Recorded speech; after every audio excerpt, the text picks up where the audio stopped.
Gulay na natong nagtatauning kabuhayan sa pirang residente sa Pandan, Catanduanes. Asinan sa indang gulay, pigu-orgulyo man hulitan nakakaabot naman ini sa ibang nasyon. May istorya si Rosie Nieva.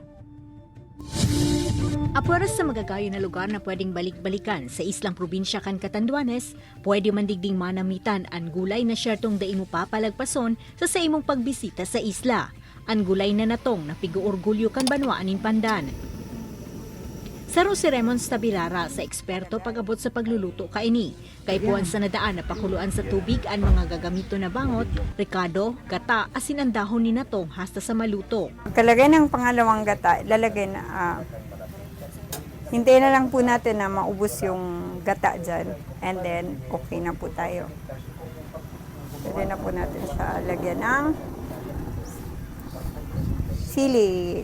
Nasa 150 pesos ang presyo kan kada food container kanasambitan ng produkto na ipapabakal subot ini sa manlain-lain na lugar kung saan may mga order naman na nakakaabot pa hasta sa ibang nasyon.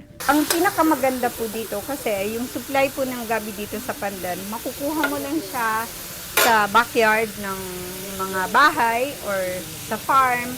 So, available po talaga siya. Suportado man ka Municipal Tourism Office ang nasambitan ng produkto. Saro na nga ni ini sa pigpapabistong delicacy kan sa indang opisina. Ang laing o sa aming lingwahe ay Utan na Bunor ay isa sa kilala na delicacy ng bayan ng Pandan. Ito po ay kakaiba at dito lamang po malalasahan ang kakaibang luto ng laing. Ini si Rosie Nieva, Balitang Bicolandia.